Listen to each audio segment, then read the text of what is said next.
The Little Grebe. This footage of the Little Grebe was captured at the Thalangama Tank, Sri Lanka. This beautiful wetland sanctuary is the perfect habitat for these small aquatic birds. Watch them navigate the water, dive for food, their nesting, and display their fascinating behavior in the wild. If you love Sri Lankan wildlife and bird watching, please like, comment, and subscribe for more updates.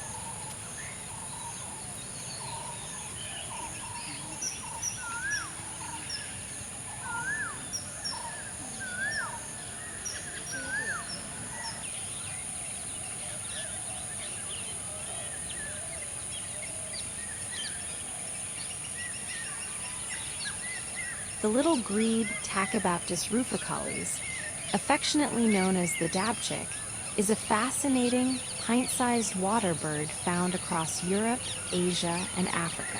Despite being a common sight on many wetlands, lakes, and rivers, their masterful diving abilities and highly secretive nature mean they are frequently overlooked. The Little Grebe is the only grebe species found in Sri Lanka. As a common breeding resident, this small, duck-like waterbird is highly adapted for an aquatic life and can be observed in various wetlands, tanks, and marshes across the island.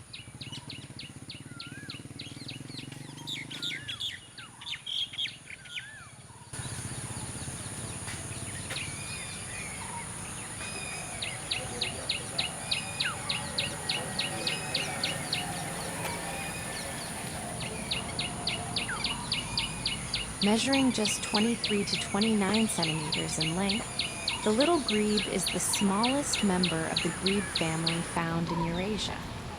Despite being a poor flyer that is rather clumsy on land, the bird is an exceptional swimmer and diver. Its legs are positioned far back on its body, which combined with powerful, lobed feet allows it to propel itself gracefully underwater to hunt. Globally, the Little Grebe enjoys a widespread distribution spanning Africa, Europe, and Asia.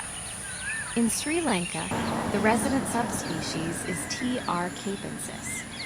While solitary birds are sometimes spotted, they primarily live in pairs or small, loose flocks on quiet bodies of open water bordered by lush, emergent vegetation like reeds and bulrushes.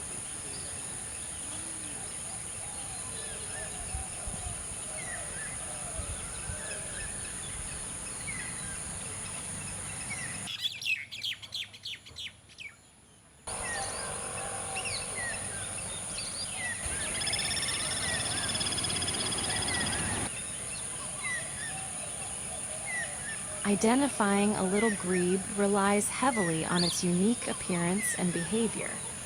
During the breeding season, adults are unmistakable.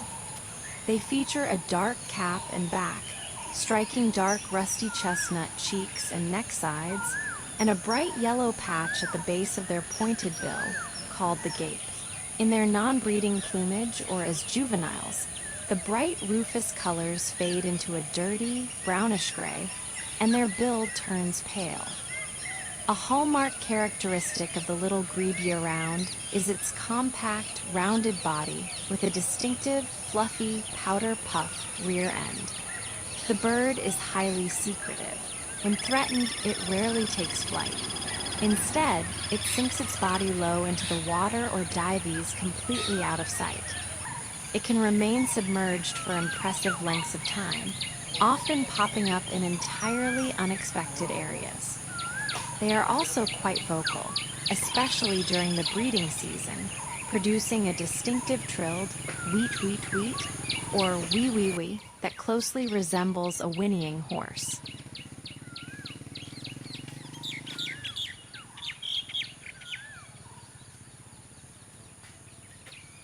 The Little Grebe's diet consists primarily of small fish, prawns, and various aquatic invertebrates and insects. When hunting, it relies heavily on its keen diving ability, darting rapidly under the surface to ambush prey. Interestingly, These birds are known to intentionally consume their own feathers and feed them to their chicks. These feathers act as a protective lining in the stomach, shielding the walls from sharp fish bones and aiding in overall digestion.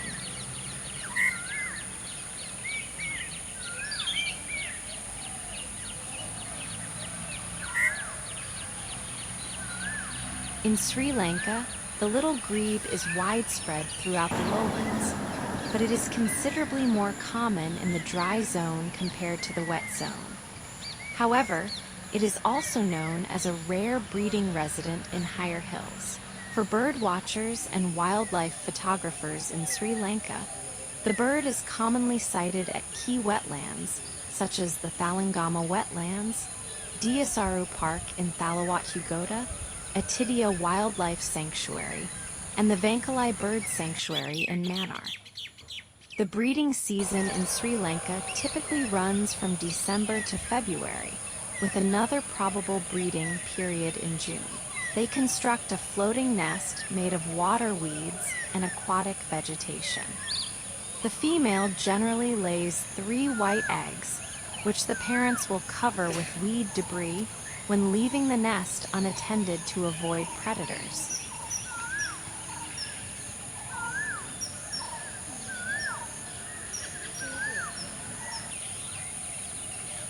Little grebe chicks are precocial. They are able to swim and float on the very first day they hatch.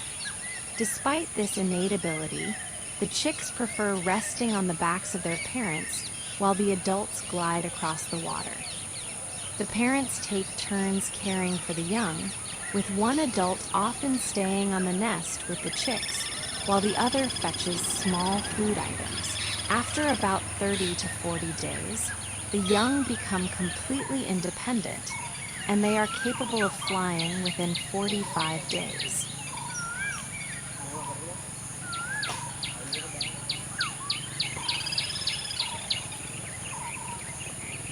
Because they are highly adaptable, they take well to man-made irrigation tanks, reservoirs, and dams, which has allowed their populations to expand in many areas.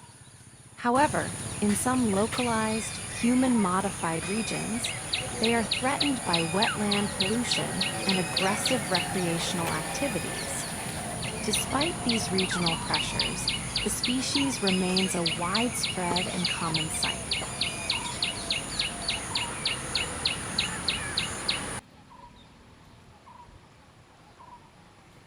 Protecting wildlife and preserving nature is shared responsibility that belongs to all of us.